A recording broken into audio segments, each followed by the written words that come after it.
Hello, listener. My name is Indrid Cold. What were you hoping to hear?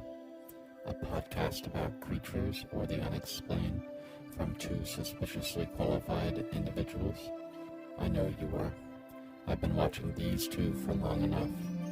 Let's listen in as Dave and Austin take you on the tour of the inspirations and theories behind pop culture's most interesting monsters. Welcome to the Cryptid Cast. And she looked up and she said, when I seen them big red eyes, she said, we were out of there. Can't tell you what the rest of it looks like. My mama said it was worse than the Frankenstein monster. Hey, I don't know if this thing is spraying the market's territory or if it's just spraying when it gets mad like a skunk would. Hello and welcome to the Cryptid Cast. I'm your card-carrying cryptozoologist Dave Chaffins, and joining me is my favorite, son of a Mothman, Austin O'Connor. How you doing, Austin? What's going on, man? It's been a month of Sundays. It's been a while. You know what I would say it's been? I know what you're going to say, but say it. Coon's age, as they say. Well, it's been long enough that I can now complain about how cold it is instead of how warm it is. Yeah, that's right. Now you're in season. There's snow outside. Right. It snowed. It snowed. Yeah. Not great. It's really cold. Mm-hmm. I had to bring out my Carhartt jacket. Mm-hmm. I feel like I need a dip or something. You get your candy tobacco. Get me. You ever seen the Redneck Ninja? You remember that? Yeah. Yeah. The Ninja dude, Star. Yeah. Yeah. He's from it's like the county below us. Logan County. Is he from Boone County? I think he's Boone County. Probably Boone County. I think he's Boone County, and he's a redneck ninja. He's Diamond Dave's School of Diamond Dave. That's what it's like a That's you, melody. Dude. Diamond Dave. Maybe I should open my own or like join him with him, and then we could be like Diamond Dave's School of Ninjutsu. It's when you pull out your can of tobacco and you throw it. And you Ninja throw it. Star. Ninja Star. Well, aside from everything, though, I feel like, I don't know, it's been a while. A lot of things have happened in our lives. You went to Jamaica. I went from Jamaica, and yesterday we flew back, and it was like 89 in Jamaica, and I was sitting on the beach drinking a pina colada, and I was just kind of hanging out, having a great time. And then I had to come home, and it was like snow on the ground, 19-degree weather at the airport. The moment, so like how a cabin pressurizes, I suppose, is like used to the climate, and so like when you come out of a building in Jamaica, it's a little bit hot. Obviously, it's not like too hot because you're on the coast, unless you're inland. I'm imagining inland Jamaica is like just drink unreal. plenty of water because you're just gonna sweat it all through. I would say. Yes. So Maybe not this time of year, but in the summer, I would think it does not matter. Really? There, it's like perpetually. You're just that far down that The the average Earth is always temperature- pointed at the sun. The average temperature for the whole year is 84. Wow. In Jamaica, and it was a little above average while we were there. Wow. Yeah, it does not. It Then does you not come change. home and your car's covered in ice. It wasn't really because it was in the garage, but it was like sure. snow. It snowed all outside the airport here in Charleston. It was.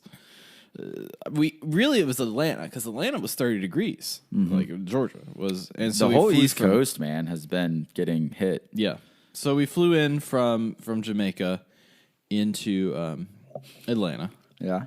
and when the plane doors opened and we walked out, everyone on the plane would walk out and they'd be like, "Oh, It's like it just hits Right. one after the other. right." Well, So- that's, I don't know. I think that it's supposed to apparently heat back up by the end of the week, which isn't too I bad. think I mean, so. tomorrow's Thursday, so it's not like we're not almost at the end of the week as it is. Well, this is in the valley here in West Virginia. It's like it could be any season that you want it to be. Name of day, it could be a different season. I think it was 17 degrees when I walked to work this morning. Yeah, It was pretty miserable. yeah. I for some reason, I guess I flipped it wrong. I turned my heat off last night before I went to bed.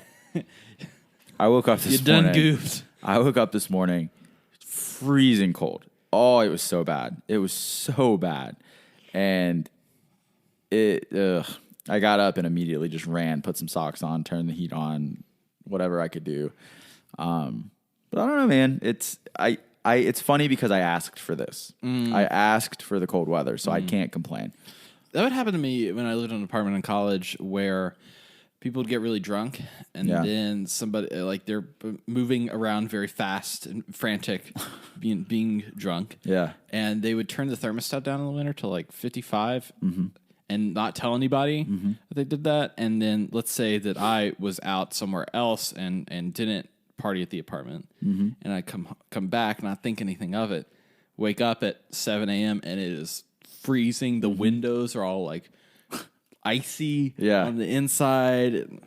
It's a no bueno situation. Wow. So I'm happy to be home though. Yeah. You know, I'm happy to be with the dogs. Pups. I was amazed by some of the things that occurred in Jamaica.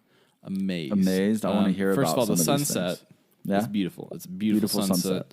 There's I told you this before, but there's an army of photographers there, and they all, like, the number one question, they'll take your photograph for a hot second, and then they'll ask you, they'll be like, okay, so has anybody taken your evening shots? Like, what's your evening shots? Everybody at 5:30 gets together and they all do sunset photos. Huh. But here's the thing, though. That's kind of like the sunset in the background is cool. Yeah. However, if you have your flash on and you have an alternate, like, it's going to be cloudy otherwise. If you're like Nosferatu, like I am, which, like, when I go on the beach, I just burn instantly. There's no tanning situation. Yeah. It is just pale.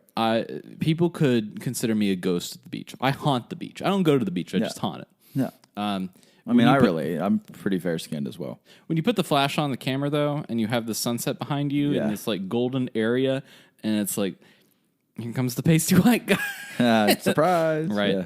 So I just thought that was funny that it's like everybody comes together. And it's like the 5 o'clock. Yeah. Gotta hustle everybody down to the beach, and we'll all take pictures of the sunset. I have pictures of the actual sunset that are great. And we took a good one or two of our photo shoots there. But I was thinking about Jamaican cryptids, and I was like, what are some of these Jamaican cryptids? So at the resort that we're staying at, it was a Sandals Resort. So I'm Michael Scott. Imagine You're Michael Scott, yeah. Imagine me, Michael Scott, out at the beach, and I'm imagining that you're running this resort. It's private property. You have security. You have the resort hosted 500 employees that worked on site, which is why it's like a full-on high school there. So they had vendors that would come and set up, sell wooden carvings and trinkets and stuff, and have a table that they would have as you were walking the pool, and they were non-obtrusive, and they just had the stuff there, and it was easy. There were beach walkers, however. Now the beach is very narrow. Like, it is the size of the room, like from one end to the other, from like where the resort is and from where the water starts. So there's not a lot. You're not at Myrtle Beach. You're not at the luxurious beaches of Myrtle. Right.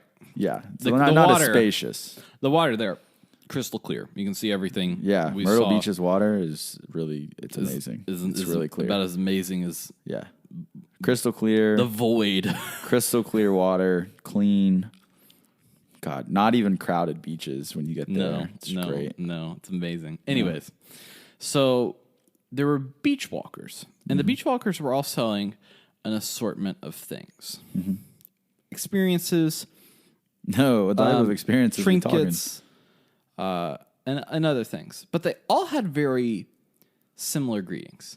They continued throughout the week. Yeah. And it was like they had it down to an art. So you can go scuba diving. You can go, that's provided by the resort. You can go, what do you call it when they drag you around on like a flotation device while you're like a banana boat? It's not called that. Yeah, tubing. Yeah. They have like a fancy tubing thing that they can take you on. But the parasailing's not covered by the resort. Yeah. And so they're trying to sell these parasailing experiences. And so these guys probably just have a boat with a parasail, and they drive their boats by the swimming areas and walk in front of the beach and say the exact same thing. No, this is their selling statement. Hold on, let me close my eyes so I can like picture this. Okay. Parasailing. parasailing. Parasailing. And it's like almost melodic. And so imagine this. A full week, once every 30 minutes, somebody walks by you and goes, parasailing. Subliminally. In the distance, you hear it coming, so it's like, parasailing. Parasailing. Parasailing. So there's the parasailing guys. Like, God, no. Then Just, there's like, these guys that were playing guitar. It was two guys, and they Playing looked like they could be in like a Power Ranger show and be like, you know, the guys that always like prank on people or mess on people. They're like the town bozos or whatever. And or these like guys- in Hocus Pocus, Ice and what's the other guy that they're like Hollywood. Oh, yeah, like yeah, those yeah, two yeah. guys like that. So there's these guys, and they have dreads. But I don't know if they're dreads. They're braids. I don't know. They're made to be. I can't tell. They're made to be like big devil horns that come up here. Interesting. And anytime they are going to play guitar, and they're going to ask you for tips. Of course, that's what their thing is. But they have the same greeting, just like the parasailing people. This one, and you'll hear it like once every 30 minutes. Hey, la birds. Hey, la birds. Hey, la birds. What? Hey, la birds. One more time. Hey, la birds. Ah, I see now. Hey, lovebirds. Yeah, yes. I was gonna say it took me a minute to decipher, but now I'm right there with you. When you see him, it's like you can't help but look like stare at him for a little while the first time you see him because of these horns, and you're like, Yeah. what the heck do they have going on? Which I think is like Conversation starter. right that Yeah. it is a marketing ploy. Yeah. What the I am hell's sure. wrong with you? Why does I your am hair sure. look like that? The other thing is there's this dude. Okay, so here's the thing. There's this dude called he walks around and he has a big like conch shell in his head, and he tells everybody, he's like, I'm the man with the shell. Oh yeah, And so he's like, it's the man with the shell. And so he's going around saying, The man with the shell. Yeah. And they'll come up to you and they'll hold like their thumb and their index finger to their lips, and quietly but loud enough so that it can like project itself. They go, smokes. And like they'll sell cigars, so you know what smokes means. Smokes Yeah. means that they're selling marijuana. Yeah. Because it's Jamaica. Oh yeah. And that's what they're looking at. And like we were at a bar and there was this like this older couple that just like had all of their bud just like lined out at Proud this of bar, it, just probably. like counting them off and do. I was like, well, okay, not my particular situation. Yeah. But Who are you kidding? You're stoned out of your mind, and I'm telling your parents. well, if I went when I was 19, maybe that would be a different story. I'm gonna tell your mom. She's gonna come up here. She's gonna yank you out of the house by your ear. I don't know why I'm talking like that. Well, Like, you know, with all these people in their accents. So the man with the shell. the man with the shell. The man with the shell. So all these resort people He's an enigma. are kind of like with it, and I guess like when you're there every time, it's like I always feel bad for the people that work at the GameStop because they have the little TVs behind them, and it's the same ads that run constantly, and it's, You just have to hear it all you day. just have to hear it all day, and this is their life. This is what they hear, and so we are gonna go not scuba diving. We're gonna go snorkeling, and it's like a guy probably in his 40s or I think maybe in his 50s. It's the captain, quote unquote, of the boat. I am the captain now. I'm the captain now. And so he pulls up and he's letting people off to get people. And here comes the man with the shell. And he holds up the shell. And this all happens within it's like the perfect amount of time. So these people are getting off the boat. The captain is tying up the boat to the shore so that it'll be cool. And at the beach resort, they just like pull stuff right up to the beach. You just get on it and you go. There's no like go to the marina or anything. You just get on and go.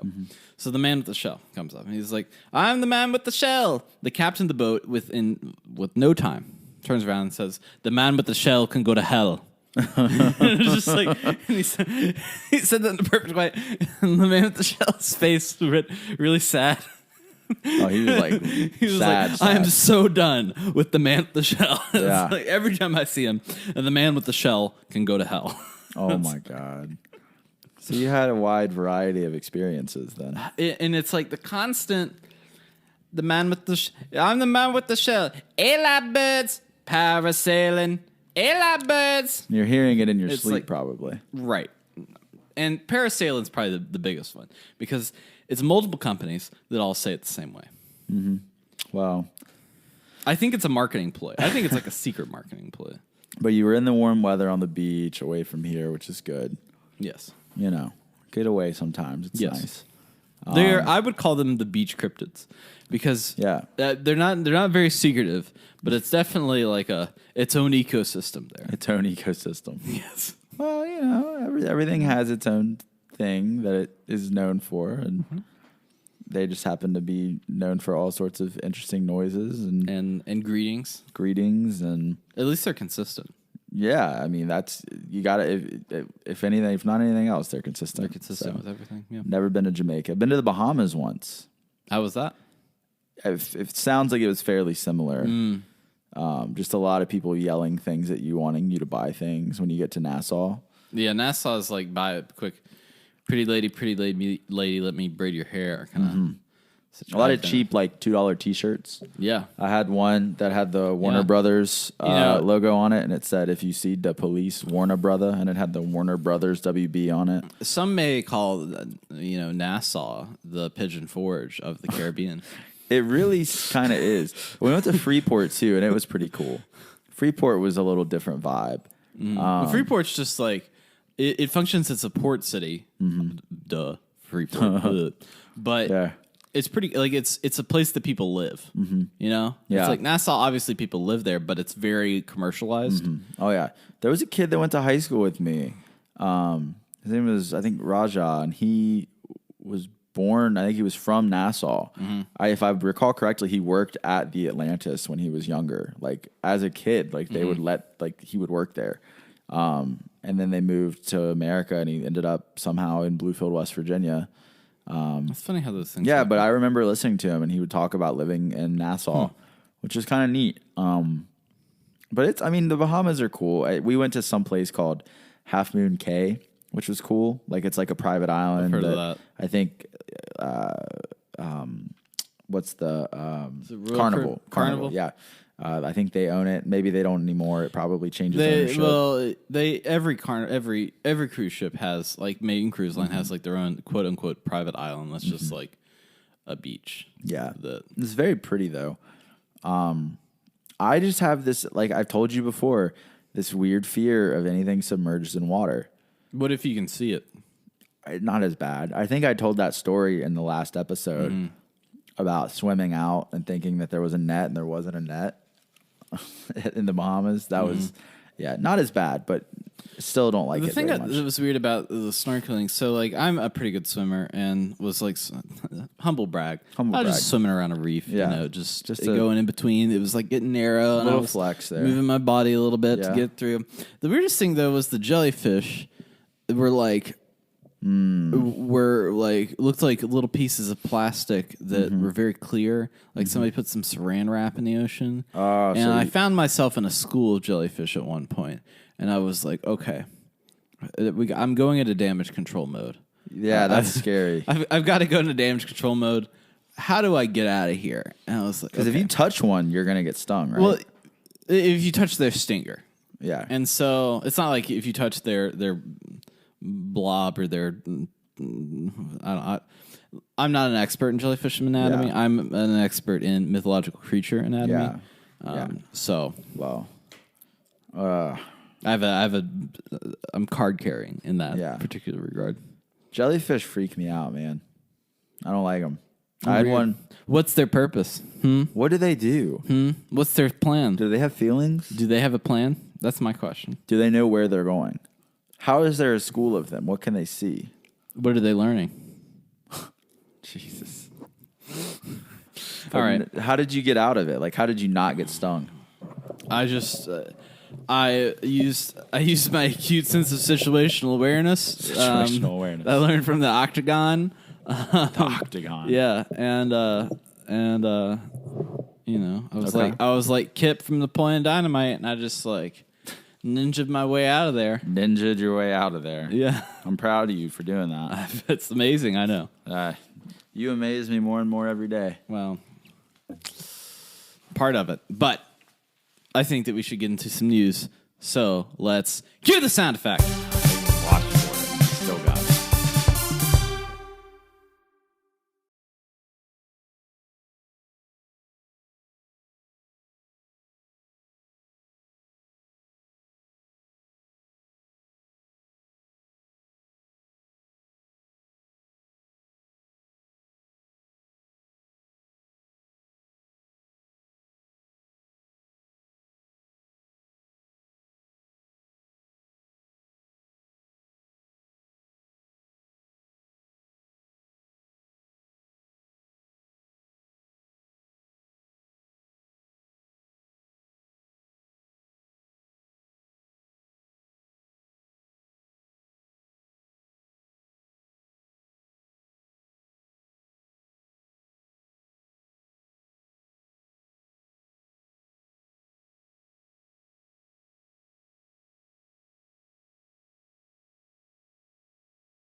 Feeling like I'm not all here right now.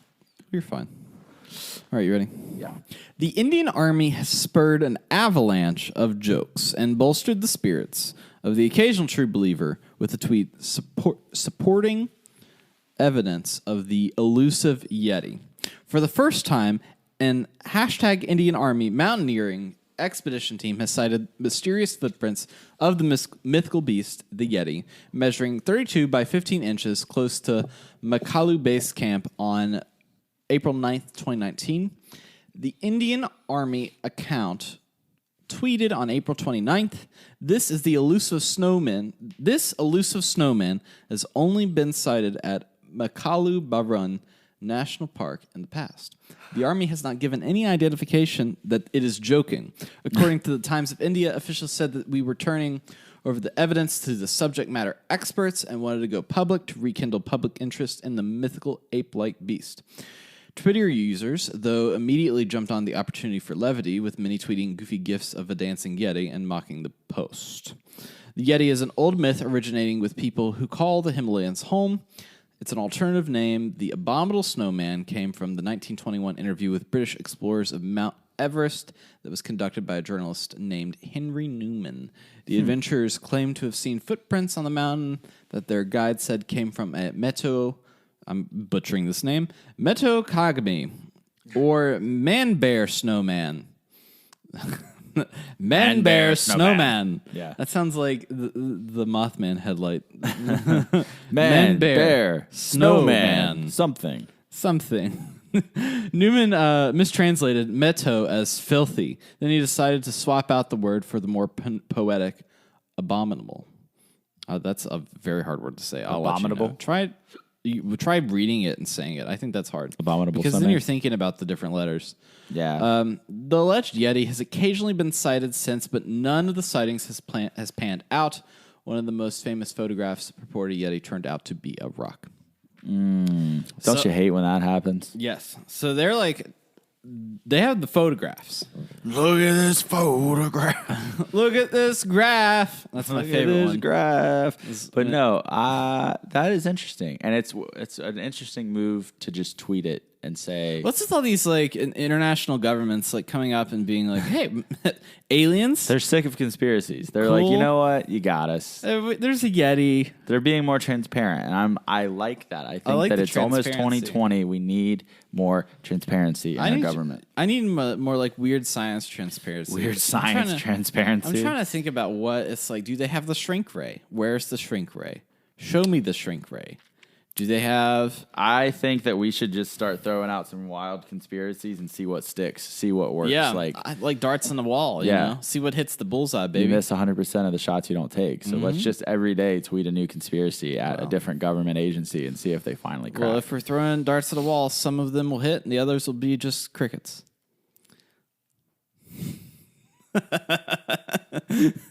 I came up with that one on the fly.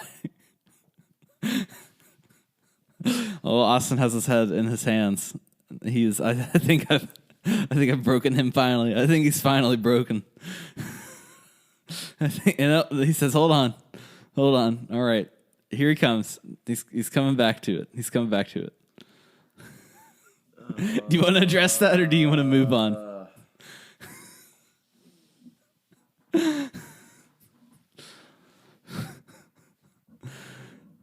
I'm ready to hear it. You know the scene in Breaking Bad when Jesse's like, he can't keep getting away with this. He can't keep getting away with it. He starts crying. Right. That's how I feel right now.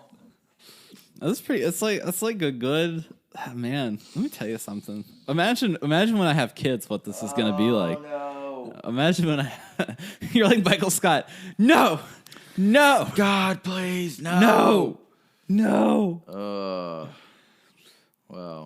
Well, I think that we will see more from the governments. Like they just went and released all those like JFK assassination papers, that like all the different stuff they had with that. I'm trying to think of like what like big like widely thought of conspiracies out there that we still like. Maybe like Canada's going to come out with something for the Sasquatch. I think Sasquatch is a big one.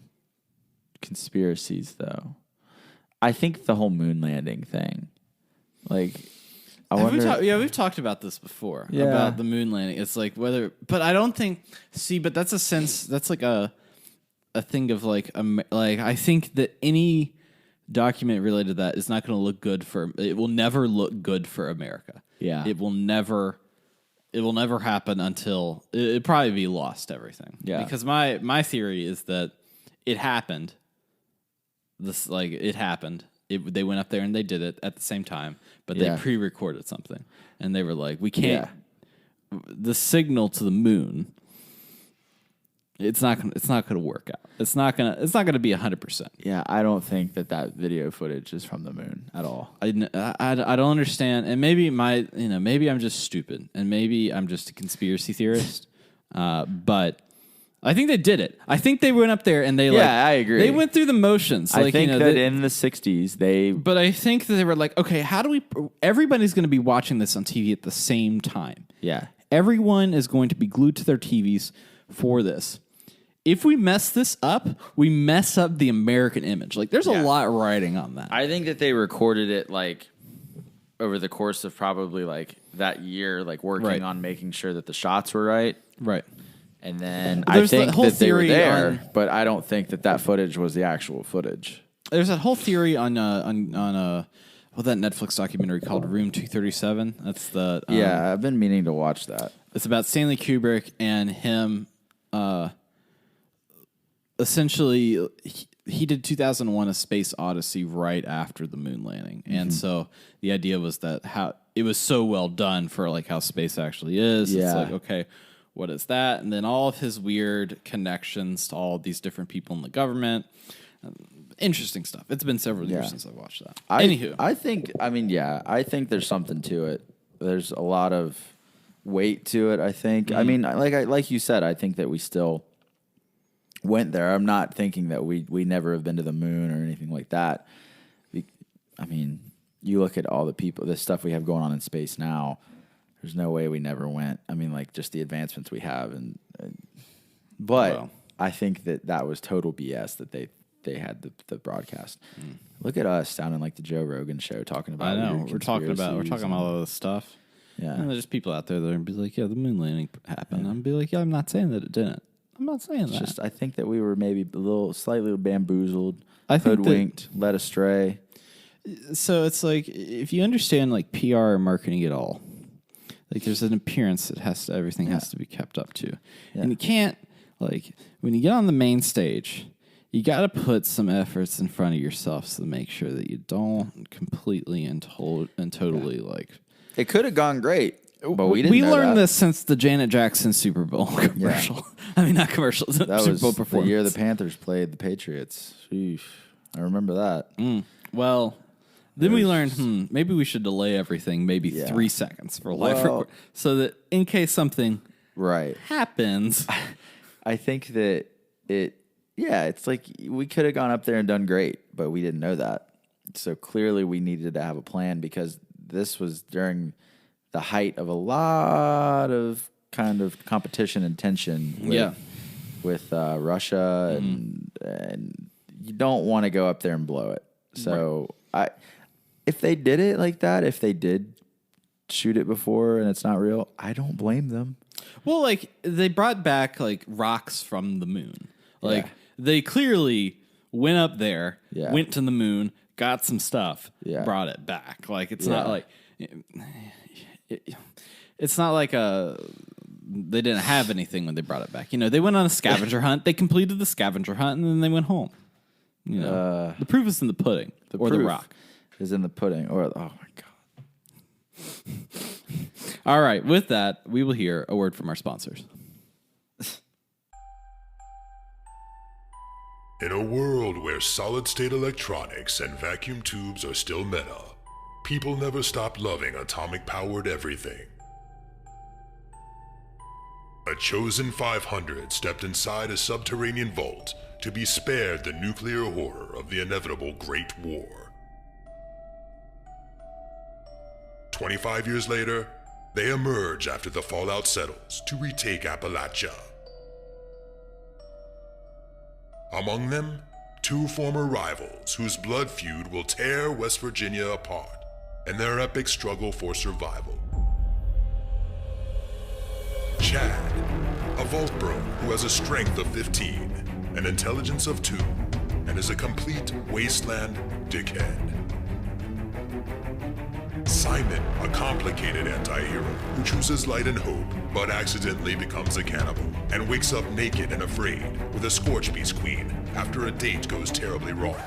What? I mean, it's a wild wasteland, right? This dark humor radio drama will have you driving off the road and crawling out from under the fallout. 2 men, 1 wasteland, and so many nukes. Chad, a Fallout 76 podcast, rated R, now streaming on your holotape player podcasty thing. Whenever you are. All right. This is something near and dear to my heart. Near and dear. Everything we're going to talk about right now is something I think people need to be more aware of. I don't think there's enough said about it. So Halloween just passed a couple weeks ago. Right. That was our last episode. We did our Halloween spooktacular. Yes. And every year, there's an epidemic. There's a major epidemic. There's an epidemic. Every year, it gets worse. The day that Halloween is over, people are putting their Christmas trees up and they're singing Christmas songs and they're in full Christmas mode. It's getting to the point where it's like it's going to be on Halloween, before Halloween. It's moving. It has inched as close to Halloween as it possibly can now.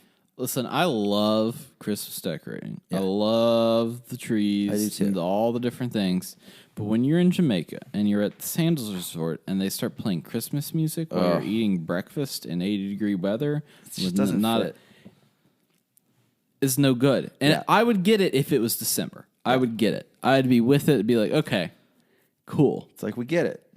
If you like dress the resort up a little bit for Christmas, even though, I mean, you got to do what you got to do. Yeah. I'll be honest with you. As soon as we get to the week of Thanksgiving, I'm typically cool with it. Yeah. But the beginning of November, give it like a little buffer period. Like, let Halloween be over and be ready. Like, get into Thanksgiving is an awesome day, right? Because I like to eat a lot. It's one of my favorite things. I would list that on my resume. And people you don't have to. Okay, think about this. You wake up. I wake up. The Macy's parade is on. Yeah. Your parents are making some food. You smell the food in the kitchen. The puppy bowl is on, or whatever. Not the puppy bowl. The dog show comes on. The puppy bowl. You get is to watch Super Bowl. It's puppy bowl Super Bowl. I'm getting ahead of myself. I know. Look at you. Yeah. Well, the dog show is on. You've got. I mean, just pumpkin pie. You can smell the pumpkin pie. Nobody's doing anything. Everybody's on the couch. Football's on. Like, it is a day of leisure and food and friends and family. And people just want to overlook that. We need Thanksgiving songs. Right. We do. Well, so I'm going to introduce you a Thanksgiving song today. But now here's the thing. We want to talk about Thanksgiving, but we want to talk about it in the weirdest way possible. Yes. By talking about the things that we like about Thanksgiving and also giving you some weird cryptids, history. Some weird stuff going I on. call this, it's like alternative Thanksgiving. Yeah. But I wanted to begin by letting people know that if you are putting your Christmas tree up on November 1st, I would like to speak to you. You're just laying some groundwork here. I would like to speak to you. And Put on know why. Cut your hair real short, ask, can I speak to your manager? And Karen, you'll have it. It is insane. I've seen people on Twitter and Instagram and my social media that they have their whole Christmas tree up. They had it up the day after Halloween. Christmas tree up, Christmas decorations up, Christmas music playing. I'm like, you realize that we were in full fall mode 24 hours ago. You were in like spooky season or whatever. Like you don't just get to jump within like 17 hours later, you've got your tree up. Right. What? No, that's not how this works. Think about the food. The people that I saw someone tweet that video of that older black woman in the church that was singing. She's like, I got greens, beans, potatoes, tomatoes. Like that video that was viral a couple years ago. Those are my type of people. That's my holiday spirit. Is that video? Greens, beans, tomatoes, potatoes. That video, and then just I like food. I don't know, I do. Yeah, but I think it's all about it's fun. I think Thanksgiving is fun once you understand. Like it's like okay, it's getting your family together, and your family could be like your friends. Like it could be like you're just you and your dogs. Like it could be whatever you want it to be. So let's talk about weird stuff first, and then we can maybe talk about things that we like and some maybe just we'll drive it home. So here's the problem that I had with when they played the couples game at the resort. Okay, is they asked them 3 questions, and 2 of them were saucy questions, and one of them was kind of like a soft throw. But the saucy questions they did the soft question first, and then they did the saucy questions afterwards. And I was like, that's stupid. Yeah, you should do the 2 saucy questions first, and then have your soft serve at the end. So that way you're feeling a little bit better because you have to see the people again. So it's like end on a happy note. Yeah, you know. So we'll do that. I had a full list of pointers for this dude doing the couples game. I could go on, but I won't. Maybe you should start Sandals. Hey. Listen to me. Listen to him. Contact me if you want to learn how to optimize your couples, your newlywed game. I can be your dungeon master for such an occasion. So I personally, I was like, okay, well, there's got to be some cryptids, and I couldn't find a lot. But the one thing that stuck out to me that I believe, judging off of our conversation earlier, that you had also been made aware of, was the gobble squatch. The gobble squatch. And that is just such a cool name to me. I think it's a little weird. I don't know if it's cool. It sounds a little sexual.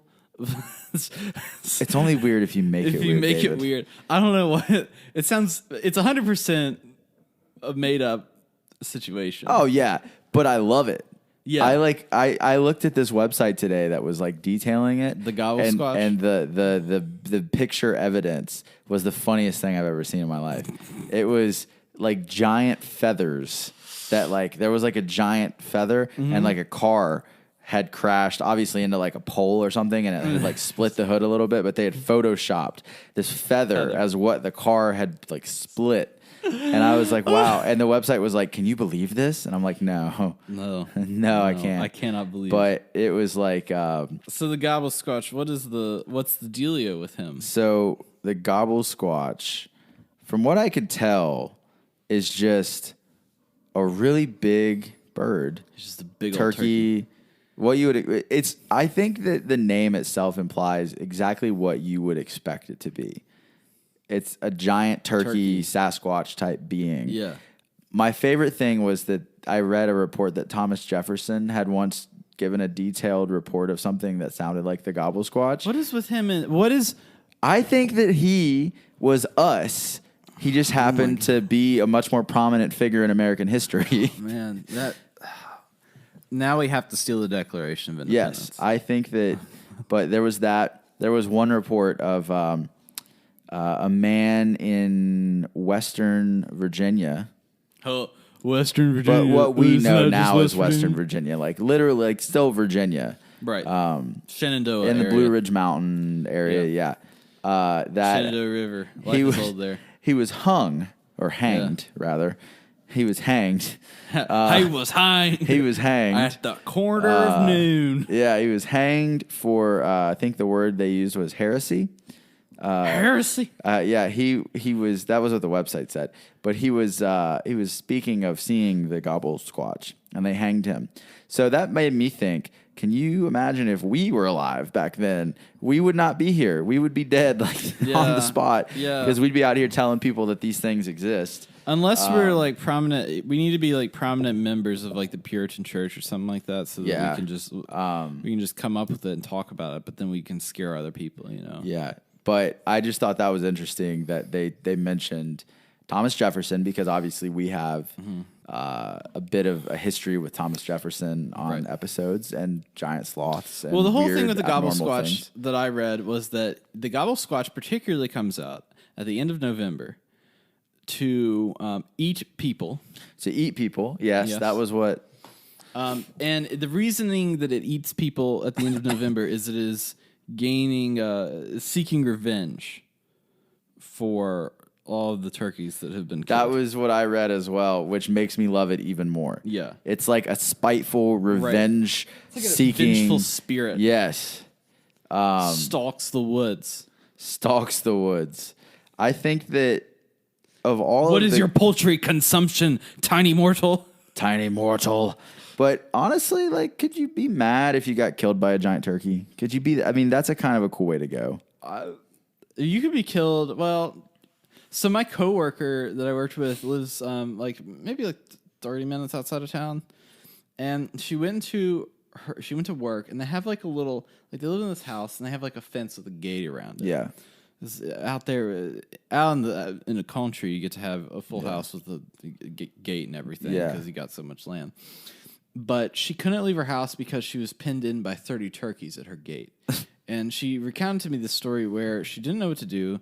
Her husband wasn't picking up. And so she went she's a tennis player. Mm-hmm. She went into her house and got a tennis racket and had to like go out there and slide at them to get it away. And she was deathly afraid of turkeys. Turkeys are kind of weird, man. They look weird. They're weird. There's a lot near my parents' house over in Kentucky.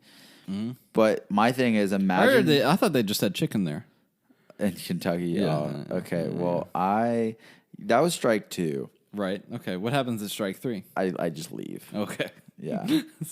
I get in my car and I drive home. Well, how about you take that strike back because I've got I've got one like megaton coming at you. Well, what I was saying was, the people that post their pictures with their turkeys they've killed every year. Imagine being the one to take down the Gobble Squatch.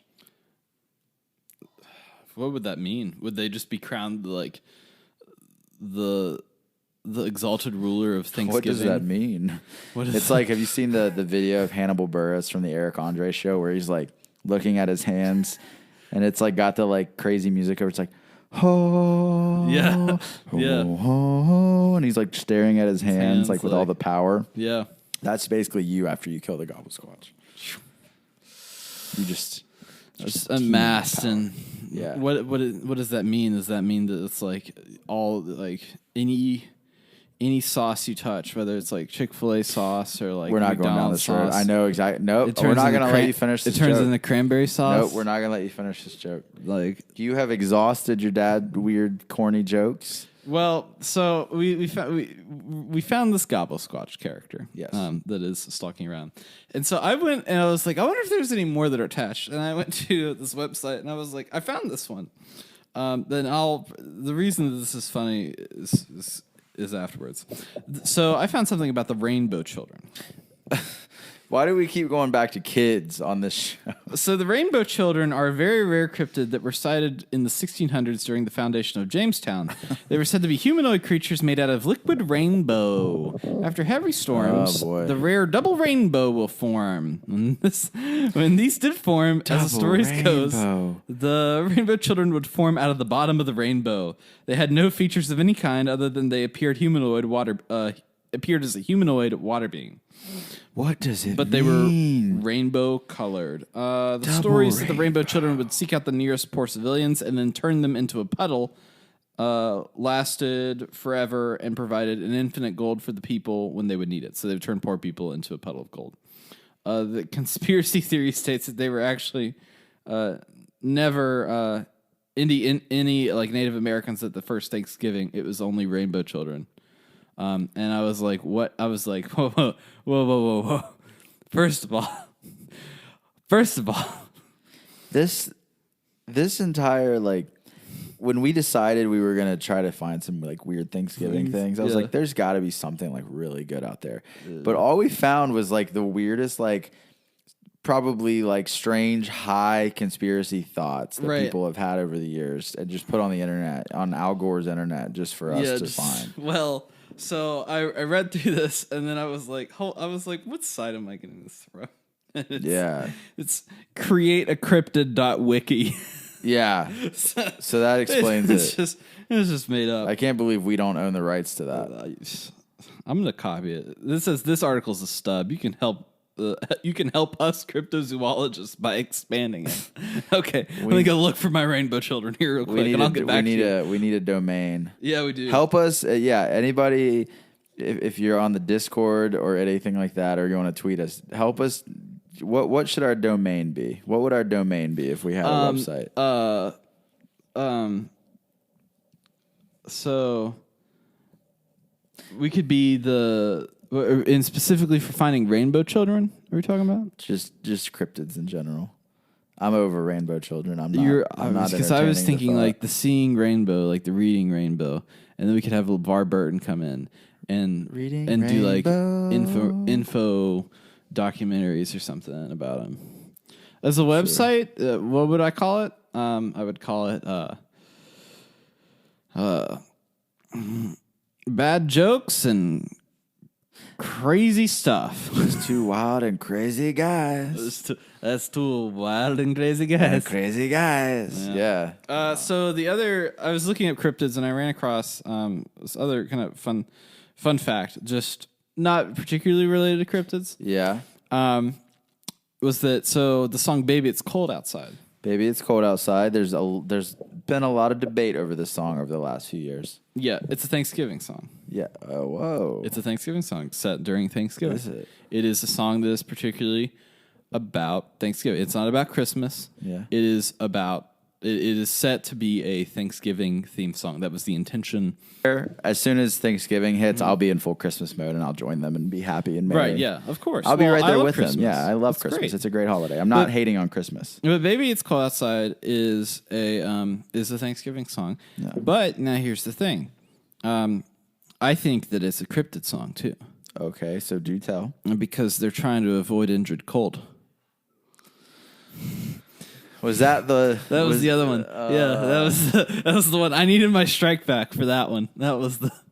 I needed my points back so that I could land that one with a good solid... That took some thinking. That was like a roundabout... I had to drive that one all the way out to the store and back for that one to land in the most like... way possible, you know?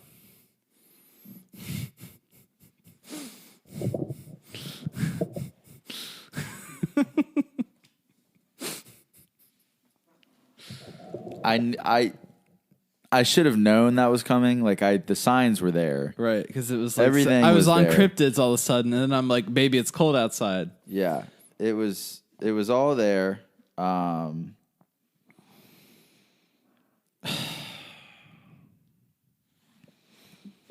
Whatever. I'm not shocked. I'm not shocked. I'm not shocked. I'm just at all. disappointed. It is what it is. Right. Are there any more that you found? Nothing like that. But you never know. Some of them, like the one from earlier, was just like darts and crickets. And coming up with a number of different. I couldn't really find many creepy things. I think that. Well, I've got more creepy stuff, but as far as dad jokes, that's probably. Oh, I wasn't talking about dad jokes. No, I was talking about creepy things. No. Let me tell you about the first American Thanksgiving. Well, that's what I was going to get to. Is I think that I'm glad that you. Huh? Have you found anything about the first? I briefly read some. I wasn't sure if we were going to include Jamestown. It. Well, Jamestown. Yeah, about these people and what they had for their. Yes, let's. Okay. To tell. So in 1609, colonists from Jamestown were very low on food and wanted to partake in the harvest tradition that we all know and love as Thanksgiving. Yes. But they wanted to essentially have food out for all of their festivities. But they were low on everything.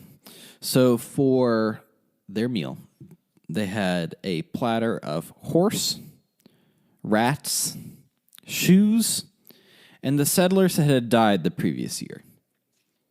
So they went cannibalistic for their first Thanksgiving. Now, is this verified? Yes. 1609. You can great year. Great year. Year of our Lord. 1609. We ate our friends and some rats. Ugh. How do you feel about that Thanksgiving meal? I didn't know we were going that. You're starting off. I'm all about this food. How can you not love it? How can you not love it? And then it's your buddy Fred from down the street. Well, if that's their first Thanksgiving, then they had that with the Rainbow Children. So Thanksgiving is starting to become a much more weird holiday to me. Yes. So during the Civil War, pro-slavery states refused to celebrate Thanksgiving because it was considered a northern holiday since it historically originated in New England, like the story of the Puritans and everything. In an attempt to unify the nation, Abraham Lincoln declared it a national holiday in 1863, and it would occur on the fourth Thursday of November. So Abraham Lincoln was like, screw you guys. We're making this a holiday. It's going to be a whole thing. It's going to be a whole thing. Yeah, you don't want to celebrate it? Guess what? You have to. Ha. It's going to be a whole thing. You're not going to go to work. Ha ha. Yeah. You have the day off. Ha. Huh. And Black Friday. Yeah. So I thought it was interesting because I was reading more and I was like, the fourth Thursday of November. It doesn't happen on the fourth Thursday of November. So then I read on, just like, I was like, so what happened to this Thanksgiving holiday? So FDR changed the date to the third Thursday of November during the Great Depression to boost the holiday retail economy so they could get another week of the holiday shopping before Christmas. A visionary. A visionary.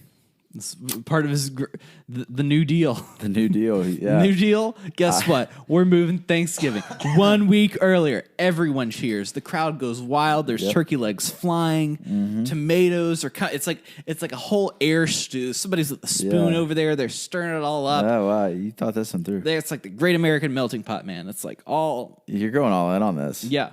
You thought that. You've been thinking about that one all day. I've been cheering about FDR. I'm so hungry right now. I imagine him coming out and be like, hitting a gavel and be like, we have moved Thanksgiving to 1 week prior. And everybody cheers. That's what it's like a public announcement. Thank you. And that's it. Oh, and the Lincoln stuff, I wrote this note separately there. I wrote my notes in hand while sitting on the beach of Jamaica, so this is all a little disorganized.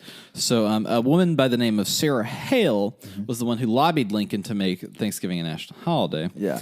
And she wrote the song and penned it, really, like wrote the actual lyrics. The tune had been around, but penned the lyrics for Mary Had a Little Lamb. Really? Yes.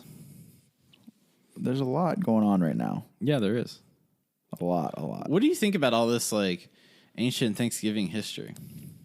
I think that not saying that they're not also now in many ways, but I think back then humans were just pretty generally terrible. I think we all got a little bit better.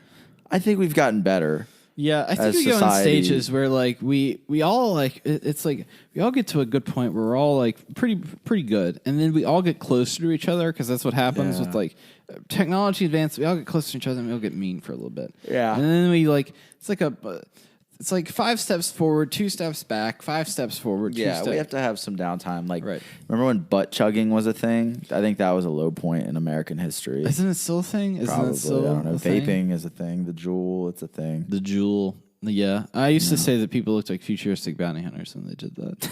That's just it's not a knock or anything, but it's like futuristic bounty. Yeah. Hunter. That's what I think. The immediate thing. Yeah. I don't know. People are just kind of terrible, or they were way worse. Loyal to each other. But from like and medieval times on into like probably up until who's eating shoes is my question. That's a great question. Like, what's your stew? If it's I like would horse, rat, shoe, and human. I would love to know. Hannibal Lecter would be like, "No way, Jose. That's too much for me." Weirdos. Be like strangos. But it's funny because Hannibal Lecter was also a gourmet chef, so he wouldn't eat that anyways. If you know anything about Hannibal Lecter, and watch the Mads Mikkelsen version of him on NBC, which was great, which you should definitely do. Another Thanksgiving fun fact, and I think it's the last one for the weird stuff, is turkeys have been to space. Have they? Yes. Good for them. Neil Armstrong, are you familiar with him? As we talked about, did he go to the moon? He won the Tour de France, yeah. Yeah, he went to the moon, but maybe it was, the video It's footage. crazy that he did the Tour de France and went to the moon. Yeah, Neil It's Armstrong. wild. Yeah, It's amazing. freaking wild, dude. Amazing. So, Live strong, dude.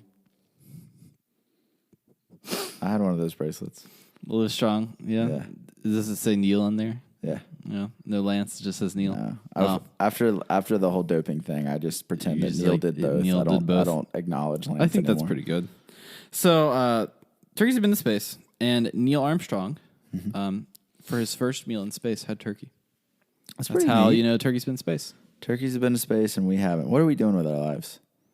Well, I mean, humans have been to space, but I'm saying like you and I. we personally. haven't. But a turkey did. But a Yeah. turkey did. Does that not make you feel bad? No, I'd imagine that the jet lag from that would be pretty crazy. Yeah. Because then you got to like go back to gravity. Your organs get all discombobulated. Yeah, your organs kind of move around. It's like you got to make sure everything's cool, everything's your legs, kosher. You lose all your muscle. Well, there was this whole video when I was that I'm like still fascinated by in the 7th grade. I think it was the 7th grade or 8th grade. I don't know, middle school. Yeah. That was talking about if we lived on other planets. Yeah. And it was just wild, like our bodies would like change. Mm-hmm. Like if we lived in the moon, we would all become like elongated. Yeah. Like we'd all be much taller and thinner. And eventually we would grow like webbings in between our arms and we could fly. Like we kind of like fly. We could glide. Like we could just glide really far. Like a Zelda. You know? Kind of neat. Yeah. It is amazing just what the human body, what just animals and humans in general, any living and this would be being, like, you want to go to the moon, spend a month there. It would be like over the course of 10 generations later, Yeah. you start to, everybody is suddenly like taller. Yeah, and they're just starting evolution. to have webbing. Right. Yeah. Yeah. That's like, I mean, you look even in the 17 and 1800s, people were short. Yeah. Like humans are growing Yeah. as we evolve. So like I would say in another 200 or 300 years, the average height will probably be like in the 6 foot something. Like it used to be like 5'3" was like the average height, I think, or something like that. Or maybe We're just growing giants. That's all we're doing is we're just growing. Just big, imagine how giant big people are going to be. Because there's already some giant people now. people, So it's yeah. like the average person, as that gets older, think about the giants then. What about Simone Biles? What does she do? She's awesome. I mean, but she's 4'10". But she's still awesome. I mean, yeah, but she's like all muscle. Yeah. That's true. So that's my weird fact. Well, now you want to talk about some other things. I want to talk about something that I think is something that it just try not to get emotional right now. And I don't think I've gotten emotional on this show. I've tried to keep my emotions to myself. Like I haven't. I've kept myself like, you know, I'm a very private person emotionally. I don't like to cry. I don't like to do any of this stuff. Right. But this is hard. I want to. I just want to talk about my favorite food on Thanksgiving because I think that it's something that we all need to talk about. Right.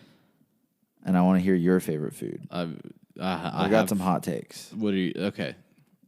What's first hot? This is the hottest. All right, of let's takes. just roll. Let's just like hottest of takes. the hottest of takes. Turkey is trash. Oh, wow. Turkey is not good on Thanksgiving. Yeah, it's just not. I get it. I get that it's like a staple. What makes you say that? I've just never liked it. Yeah. Even when like I've tried turkey my whole life from so many different people.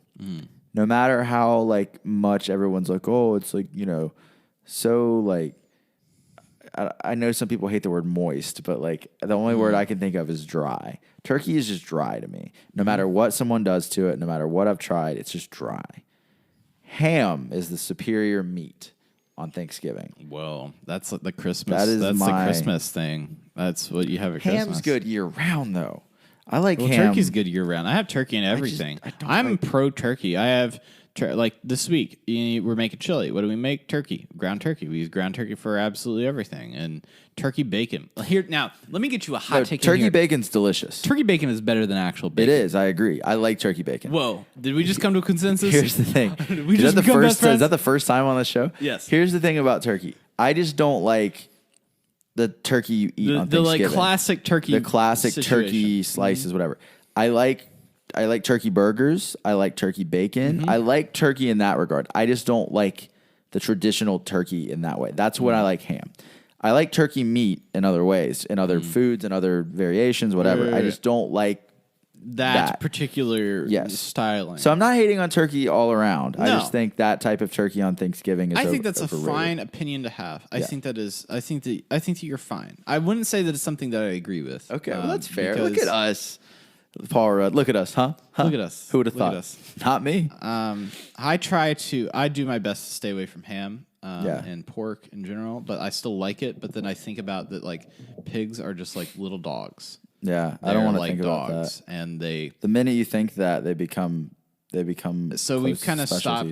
It's not we haven't stopped eating. Like we'll still eat pork, and it's not. It's just like the thought. It's like I look at my dog. My dog is right there when I'm eating, and I'm like, this is like eating my dog? And no. So I just want to throw out. I think we should throw out our 5 favorite foods on Thanksgiving. I want to hit you with number. So do you want to like go back and forth? What do you or do you just want to? It's just super casual. Okay, I just want everybody to know that I want people to talk to us and hit us with like their Thanksgiving traditions or like their food. You know what's popular? You know what's popular with the kids? What? I'm about to like market this like way up. What? It's about to get like super. Like we're gonna start saying all kinds of like millennial stuff in here or Gen Z? Okay, what generation? Tier lists. Have you seen the tier lists online where they rank things in tiers and there's like S tier, A, B? We're gonna put some stuff up in the tiers. I was gonna take a note out of Pardon My Take, one of my favorite podcasts, out of their book. Mm-hmm. They do Mount Rushmores of things, like their Mount Rushmore of Thanksgiving food, like that type of thing. Yeah. But all credit to Pardon My Take. All credit to my idea to every single YouTube vlogger that has ever done anything. Yes. So one of my favorite, and again, I want people to talk to us and tell us like things. What does Thanksgiving mean to you? In a Please non-cliche write your way. essays on what does Thanksgiving mean to you. I will require 5 paragraphs and make sure you have a good thesis sentence written in number 2 pencil. Right, and written in a number 2 pencil on your loose leaf. I'm excited about this. I got to get into this.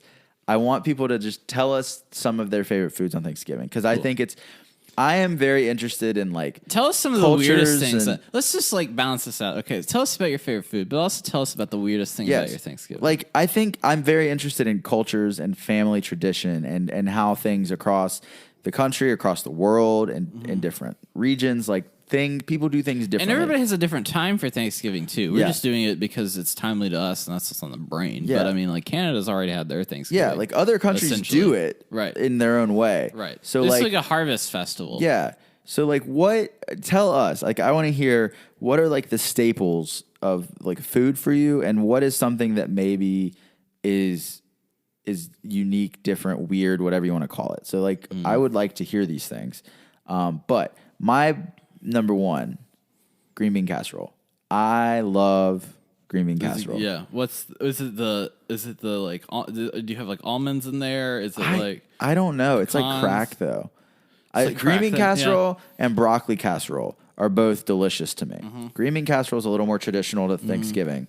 But you get like the French onions and oh man, it's good. It's so good.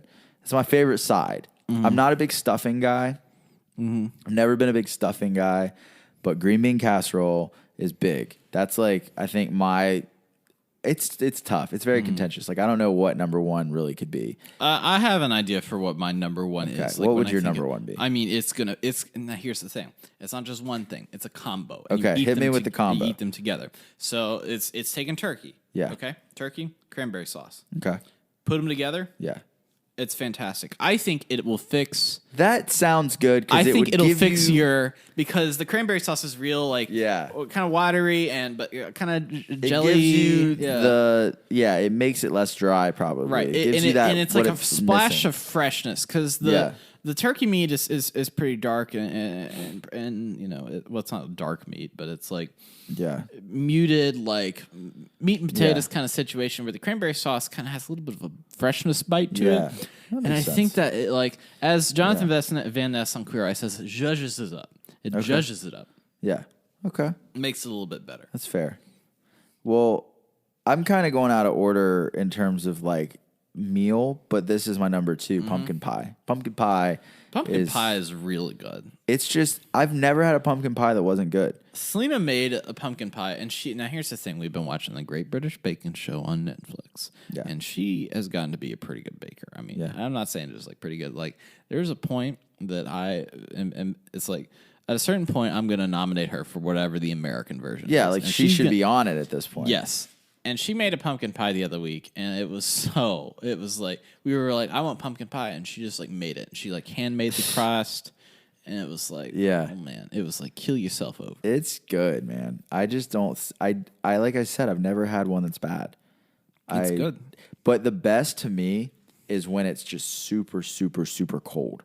I love. Oh yeah. You put it like in the fridge or like sometimes in the freezer for a little bit, get it nice and a little bit of whipped cream on top, a little bit of whipped cream. I'm a big texture person. Yeah. I don't like it when something has been like.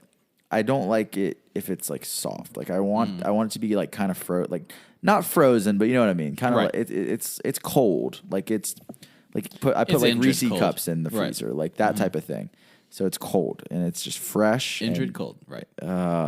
It's real good. What is your second on the list here? So, gosh. So there was this. There's so many things because first of all, Thanksgiving is my wife's favorite holiday, so she always makes great food, and it's like trying to rank the tiers of like previous years as well. Yeah. Along with, and I like anything. So like this year, I'm excited about like this Brussels sprouts thing that she's talking about because I love. Oh, she's like already planning what she's gonna. She's like got it down. Austin, this was like 4 weeks ago. Yeah, she was ready for this. Like, you know how people feel about Christmas where they're like all like out That's about her with Christmas? That's her with Thanksgiving. I like we that. start thinking about this in the summer. I like that. We've had plans since the summer. She's got like a countdown board on the fridge, like everything. Yeah. Yeah. It's the full Monty. We have like what activities are we gonna do? It's all I like that. It's a all lot. planned out. Yeah. So things that we've had at Thanksgiving. She does these carrots, and it sounds so stupid to be like, oh, it's the carrots, but there's these carrots, and they're cooked, and they're like glazed, in like this kind of honey situation that's like real peppery, and put them in the oven, and they come out, and they're like one like a ruler size kind of. It's like the length is like a ruler, and it has the stem on it, and it just tastes so good, just. Chef's and they're kiss. like multicolors. It's like you got orange and purple and greens, beans, tomatoes. You know, it's like you get you have all of your stuff. Yeah, I don't hate on that. Yeah, and it's like the only time of year that we actually have that. Yeah, as like we don't have that at Christmas. We don't have that at any other Easter. It's like it's Thanksgiving. That's like when I think of Thanksgiving, that's what I think of. Well, I like that. I'm about to do what you did and mix for my next one. There's like that's things perfect. going together. Yeah, combos. I like ham on a roll with some mashed potatoes. Oh, Dude, what? think of, Wait, just, wait, wait, wait. give me a second here. Scurry. With some mashed potatoes, Yeah. right? What you got? And then sometimes, instead of you hold the mashed potatoes, a little bit of potato salad. If it's the right potato salad, it has to be the right potato salad. Can't be like too mustardy. But if it's the right All on potato a roll? salad, you open the roll up. Okay. Like a okay. sandwich. Open a roll up. You open it up. Put a few tiny little pieces of ham on there. Okay. Pop down either mashed potatoes or we're gonna say and or possibilities are endless or potato salad, mashed potatoes or potato salad and or you tell me you got some good coleslaw. Hell, throw that on there. I don't even care. So is this like a day after Thanksgiving situation? That's what I was getting at. So this is like you got the leftovers. You were at your grandma's house. You being me at Nana's house. And she's like, well, I'm going to send you home with some leftovers. And you're really hungry that night on Friday night. And you're like, man, wow. This would be something great. Yep. You just throw it all in one thing and eat it. And it's delicious and you feel terrible afterward, but it's like a good terrible. See, you're putting the leftover meal has a special place. It's a very combo. it's important. It is just as important as the like initial meal in my eyes. If the food tastes really good left over, you know that the cook did an excellent job. Okay. The leftover kind of quality has to play a part in this. You know, like it has to still be good the next day.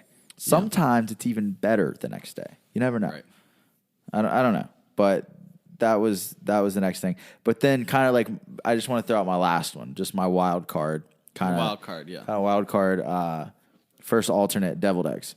A lot of people hate on them. I love deviled eggs. Oh, deviled eggs are great. You get them just right. I think of that as like an Easter food. I don't know why. I guess it's just my family's always made them for like every holiday. Yeah, well, it's an easy thing. Yeah. It's like we made deviled eggs the other morning, just like So good. I don't know how to make them. I'll be honest. I've never made them before, but my grandma makes them all the time. I'll tell you how to do it. I'm sure it's easy. I'll tell you right here. Okay, first hard boil an egg. Yeah. You know how to do that? Nope. You take the eggs, And you just drop it in. you turn on the water, Yeah. you set a timer. Yeah. At a certain point, after the water's boiling, after the water's boiling, you start your timer for like 10 minutes. Let that go. Yeah. Cover it.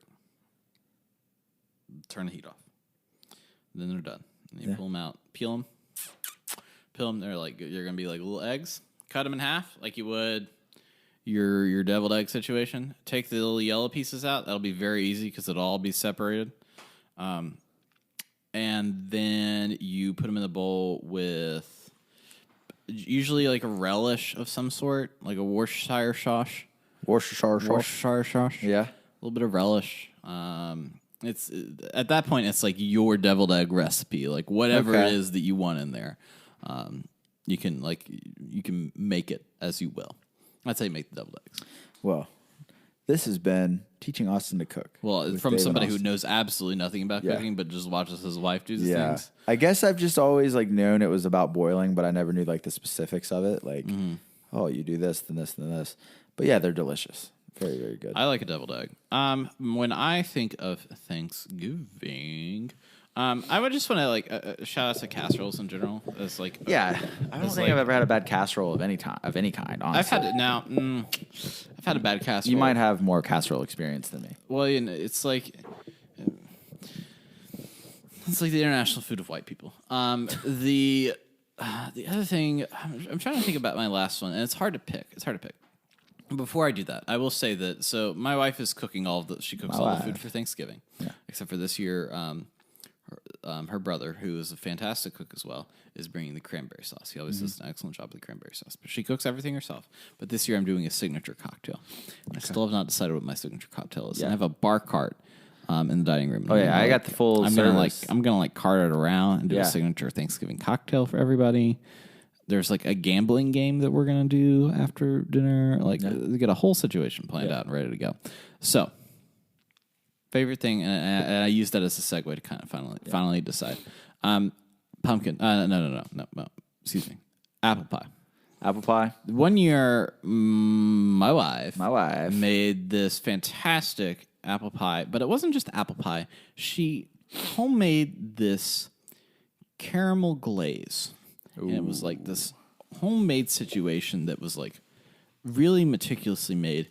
And when you put it on that apple pie hot, oh my gosh, it was like a whole sweetness explosion with the fall flavors. just tasted splendid. You didn't need ice cream with it.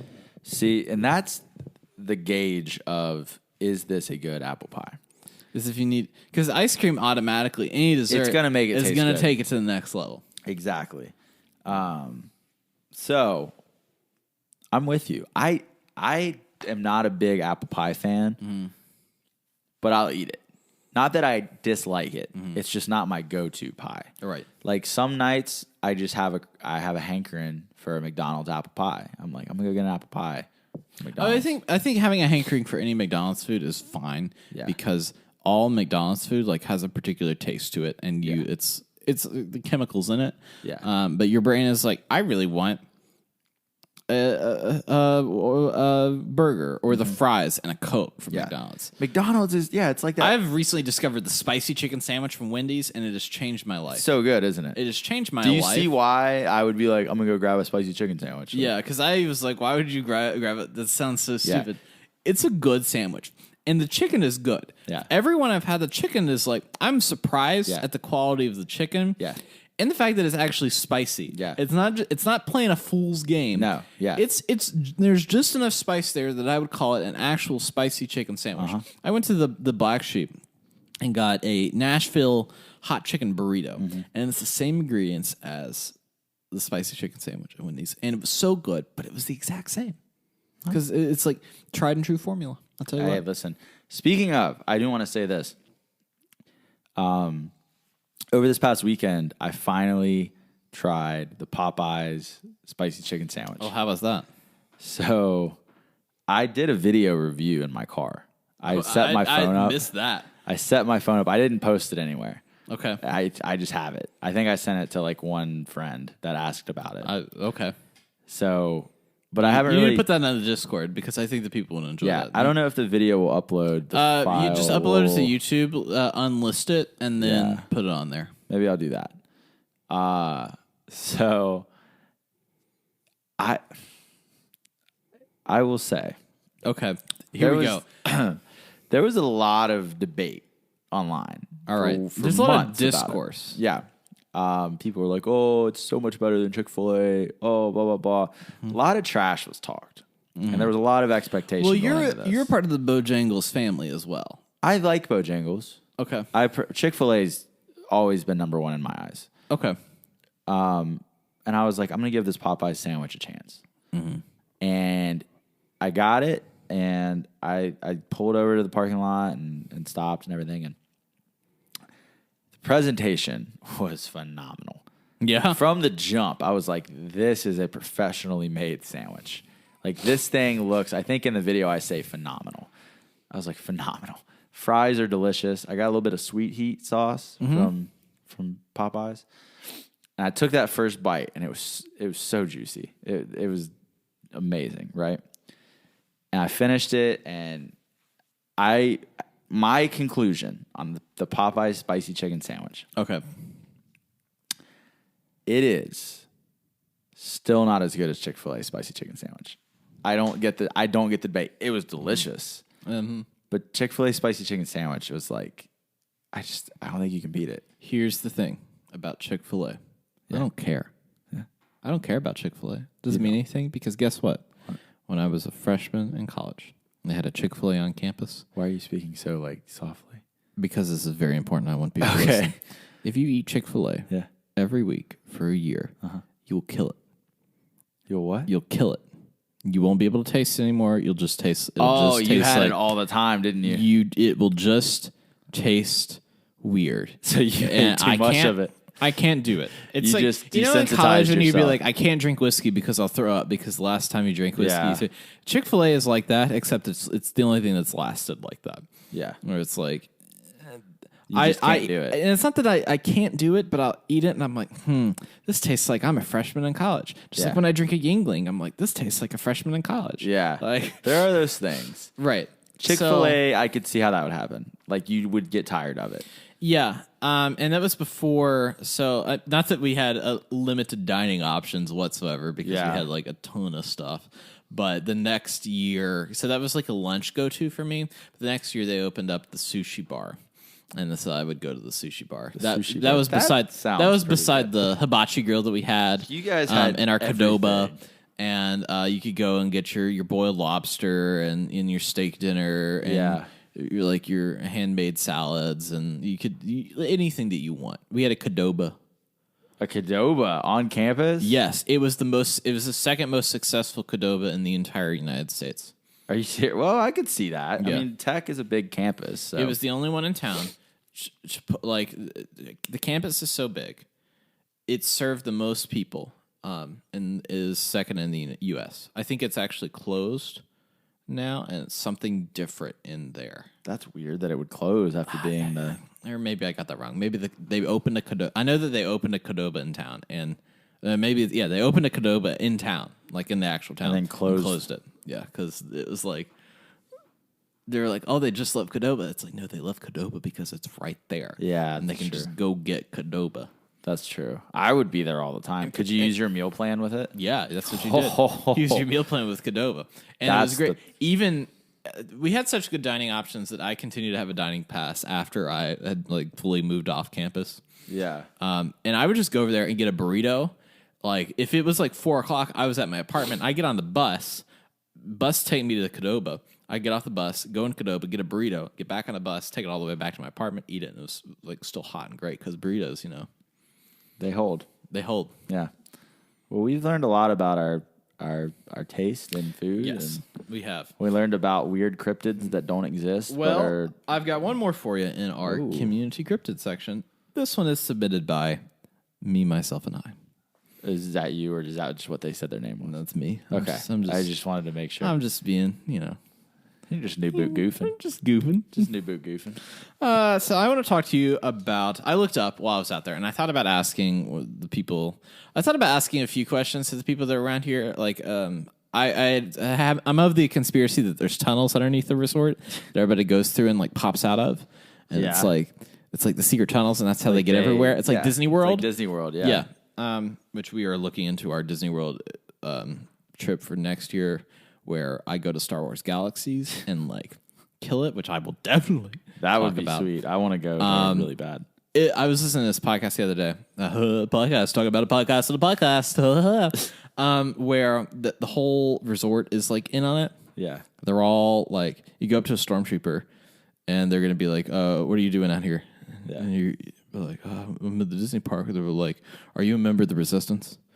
And they're like, what? And so like this dude was like going over there and like playing Jedi mind tricks on him, and it would work. He'd be like, you need to go investigate that thing over there, and like do the little motion. They would like go over and investigate it. That's pretty cool. There's like secret characters that if you talk to, if you're know the right people, it's like it seems like a wholly different experience than anything else. So we're gonna do Star Wars, and then we're gonna do Harry Potter, and that's it. Universal and Islands of Adventure. Selena loves Harry Potter. That's her thing. It's fun, dude. It's fun. Star Wars is my thing. Yeah. So I like both. We're gonna. Of course I like both, and she likes both. So we're gonna do it up. Do it up big. Do it up big. There was one. Oh, you have like a bunch of different. Like say they have like lightsabers. You've probably seen that you can build the lightsabers. But I was listening about the droids. Yeah. You can build your own droid there and put a personality chip in them. And the 3 personalities are Resistance, First Order, and Smuggler.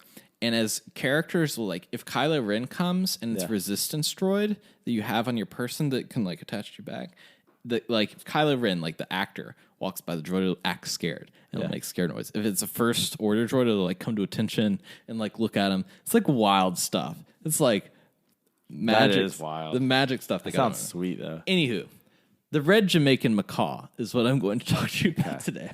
As I was asking the questions to these people I was thinking about, do you have any cryptids that for Jamaica? Do you have any cryptids that you particularly You like? tell me about this. So the red Jamaican macaw was photographed in 1765. It is a red parrot bird. Okay. And it was photographed.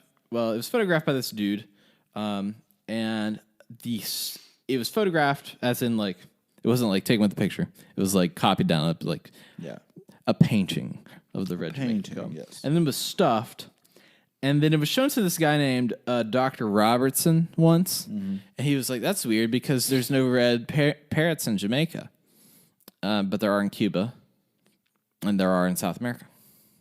So it was like, "What's this red parrot doing here?"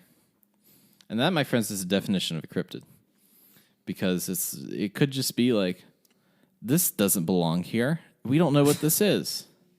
This is." Just this red bird is in Jamaica. It shouldn't be here. It can't fly over the sea like that. Why is this red parrot here? Because there's nothing endemic to that island. Because most of the birds, I mean, unless they're migratory species, particularly, will stay particularly to their little area. But I mean, that's the definition of cryptid. I thought we were about to get some like creepy, crazy, weird. This dude from another dude heard, "Oh man, here's this. I've seen a red parrot that this dude got in Jamaica, and there's no red parrots in Jamaica." There's nothing mythological about it. It's just one time I saw a parrot.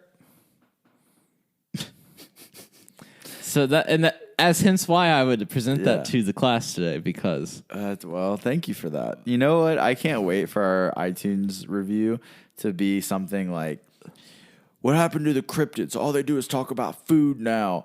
And they talk about parrots that aren't even real cryptids." And they do let me tell you something. If you don't think that here's the thing. I'm team red Jamaican macaw, because the red Jamaican macaw is an underutilized cryptid, is underrepresented.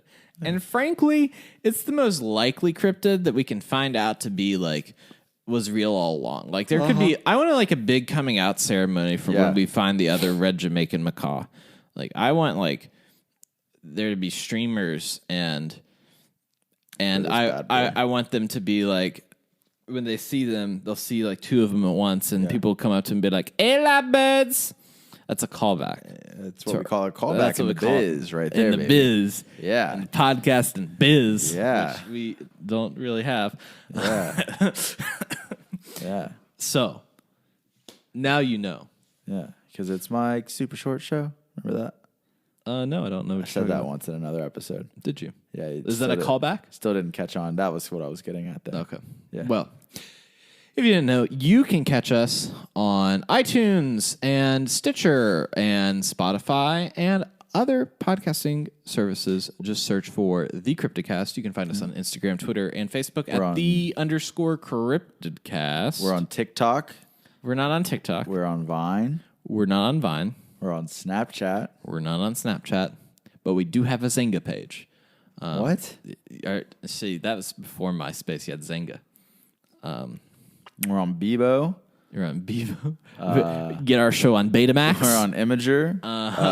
We're on Giphy. Yeah. We're on Pinterest. We have our own board of the various cryptids that we talk about. No, we don't have any of those, but we do have Twitter, Instagram, and Facebook, though I haven't been using the Facebook as much here recently just because I don't personally use Facebook very much. Facebook kind of, you know what? I don't think many of our listeners are active on Facebook. It's there. You know, it's It there. is what it is. We're on Twitter at _Cryptidcast, but if you want to find us personally, we are... What's your Twitter handle now? Both Twitter and Instagram now are at OCO _photo. I was about to say, they wouldn't know OCO photo. OCO photo. Right. And then I am at Cryptidcast Dave on everything. I changed that. That way it's easy to find me. That way it's like, now I'm just like shackled to this podcast for the rest of my life. I wasn't ready for that type of commitment yet. That's fine. So That's I just fine. did OCO. Well, Who else is OCO photo? What else am I going to talk about other than weird cryptids and such? If you want to join in on the conversation, which we have so much fun in Discord, and you get to hear things like Austin goes on a date, it might lose his kidney. Things like what other things do we talk about? It's a build your own adventure. It's like a you never really know what kind of flavors. Weird Ghostbusters cartoons. Yeah. The time when I thought that I stopped at some weird, like haunted roadside because all the gas stations were closed and boarded up, and then my car wouldn't start when I was trying to leave. Yeah, like fun stories like that. It's like the show. It's like the After Dark show. You can join our Discord and you can find all of that and links for everything at thecryptidcast.net. We have fun. We have a lot of fun. We do have a lot of fun. Yeah. I have a lot of fun with you every week doing this little podcast. Yeah, and you know what else? What? From Holler to Highway, we've got you covered 6 ways to Sunday.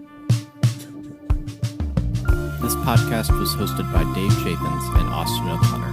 Find them on Twitter at CryptidCastDave and OCO_photo. Music produced by Dave Chaffins. Artwork by James Addison. Links to our social media and merch are down in the description below. You've been listening to a Robots Radio podcast. Smart shows for interesting people. Check out all the shows at robotsradio.net.